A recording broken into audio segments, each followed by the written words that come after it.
Hello friends, welcome to my channel. আমি তন্ত্রে চলে এসেছি আর একটা নতুন ব্লগ। বন্ধুরা, আই হোপ তোমরা সবাই ভালো আছো, আমিও ভালো আছি। আর তোমাদেরকে নিয়ে শুরু করছি আমার এই সুন্দর ব্লগটা। তোমরা যেখানে তোমরা এই ব্লগটা দেখছো সবাইকে অনেক অনেক ভালোবাসার অভিনন্দন। বন্ধুরা, তো বন্ধুরা, সকাল সকাল ঘুম থেকে উঠে গেছে। আজকে 6টার আগে উঠেছি, ঘুম থেকে অনেকটা আগে।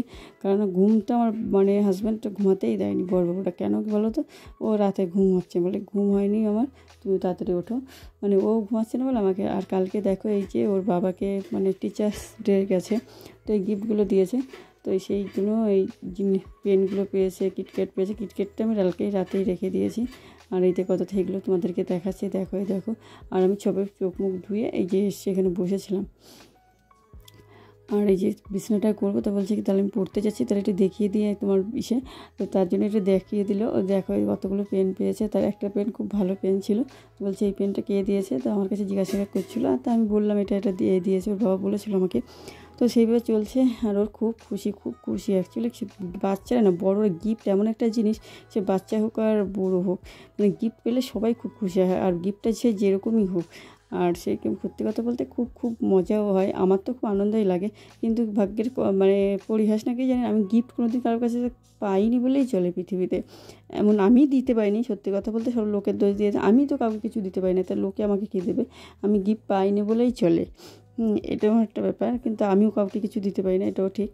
কারণ যেহেতু ইনকাম করতে পারি না, কাউকে দিতেও পারি না। আমিও কারোর কাছ থেকে কিছু আশা করাটা ঠিক না। কিছু দিলে কিছু আশা করা যায়, আমি নিজেই কাউকে কিছু দিতে পারি না, তা কার কাছ থেকে আশা করব। তো গিফট পেলে সত্যি কথা খুব খুশি হয়। আর আমি কোনো দিন গিফট পাইনি বললেই চলে। এটা একদম বাস্তব কথা, জীবনের একদম সত্যি কথা একটা। লোকে পায়, কিন্তু আমি সত্যি কথা আমি দিতেও পাই না, আর আমি কারোর কাছ থেকে পাই না। আর সেই জন্য কারোর কাছ থেকে আশা করা, এক্সপেকটেশন রাখা খুব খারাপ জিনিস। তুমি দেখবে তাহলে দুঃখটা বেশি হয়। আমার তো দুঃখ ওই জন্য, আমার কাছে কারোর কম জিনিস কোনো দিন কারোর কাছ থেকে পাইনি। ছোটোবেলা তো এইভাবে এসেছি। আর এখন ওই জন্য কারোর কাছ থেকে আমার কে দেবে, মা দেবে, বাবা দেবে, ভাই বোন দেবে, আত্মীয় স্বজন দেবে, বর দেবে, এই ধরনের আশা এখন আর নেই।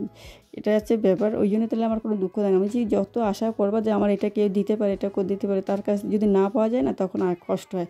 আর ওই যখন জিনিসটা তোমার থাকবে না, দেখবে তোমার কোনো কষ্ট হবে না, যে তুমি তো পাবেই না, অথবা আশা করতে হবে না। আমি ওই জন্য কোনো আশাই করি না কারোর কাছ থেকে। আমাকে আমি ভাবি আমি তো কাউকে কিছু দিতে পারি না, তাহলে আমাকে কেন দেবে সবাই। এটাই হচ্ছে এইভাবে সান্ত্বনা দিয়ে আর মনকে। কিন্তু গিফট পেলে সত্যি কথা বলতে সবারই খুব ভালো লাগে। আমার তো কোনো ওই জন্য দেয়নি, পেলে হয়তো খুশিই হতাম, কিন্তু সেরকম পাইনি কারোর কাছ থেকে। আমার ওই জন্য আশাওটা নেই, আর খুশিও হই না। ওই জন্য তাহলে সবাই দেখে শুনি যে আশা পেলে খুব হয়। তো বন্ধুরা, জামা কাপড়গুলো উপরে মেলে দিয়ে এসছে। আর এই যে এখন এই যে ঘরটা মুছছি। ঘরটা কালে আমার মায়াপুর থেকে এসে এতটা ক্লান্ত হয়ে গেছে, 11টা 7 ঢুকেছিলাম। তারপরে স্নান করেছি, খাওয়া দাওয়া করেছি, ঘুমিয়েছি। তারপরে আর ইচ্ছা করেনি, খালি বৃহস্পতিবার ছিল, আমি ঘরটা মুছেছি, পুজো দিয়েছি। আর বন্ধুরা, আগের দিন গিয়েছি, যে আন্টিদের সাথে গেছিলাম, সেই আন্টি বলছে বৌমা তুমি খুব কালো হয়ে গেছে, রোগা হয়ে গেছে। রোগাটা নিশ্চয়ই আমার নিজের কারণ হচ্ছে, কিন্তু কালো হচ্ছে কী কারণে আমি জানি না। তো তার জন্য একটু মেকআপ আবার একটু প্যাক লাগাচ্ছি, যে আগের মতন আমার হয়ে যায়। সবাই বলছে যে আমি কালো হয়ে গেছি। আর সত্যি কথা, নিজের সম্পর্কে কালো একটা ভালো জিনিসের তো একটা খারাপ প্রশংসা শুনতে সবাই ভালোবাসে। আর বলছে কালো হয়ে গেছে, আমার মনটাও খুব খারাপ হয়ে গেছে। তো তার জন্য আমি একটা করবো। আর কী বলতো, পার্লারে ভাবছি যাবো করে যাওয়াই হয় না। আর বাড়ির কাজ হচ্ছে না, একটু টাকারও প্রবলেম চলছে, ওই জন্য আর যাওয়া হচ্ছে না। আর এই গাছটা দেখো, এই গাছগুলোর 3 দিন ধরে আমি জল দিই না। আমার প্রিয় গাছ সব থেকে, এদের গাছগুলোরে জল দেওয়া না। মেয়েকে বলছিলাম ভিডিও করতে, কিন্তু আমি করছি না। আর ফ্রন্ট ক্যামেরা দিয়েছে, ক্যামেরার কোয়ালিটি তো জানো, তো এই জন্য এরকম বাজে এসছে, একটু মানিয়ে নাও তোমরা।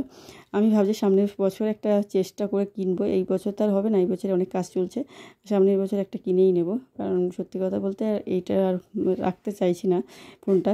সত্যি কথা বলতে এতটা। আর কালকে নাচ ছিল, মেয়ে স্কুলে নাচ করেছিল চিটিরাজ দিতে, তো সেইগুলো রেখেছিলাম। তারপরে আমার একটা প্রোগ্রাম রয়েছে বন্ধুরা, সেটা তোমাদের পরে বলবো। সেই প্রোগ্রামের জন্য আমাকে অনেক প্র্যাকটিস করতে হচ্ছে। আমি কারণ কদিন ধরে সবে 1 সপ্তাহ 1 দিন করেছি।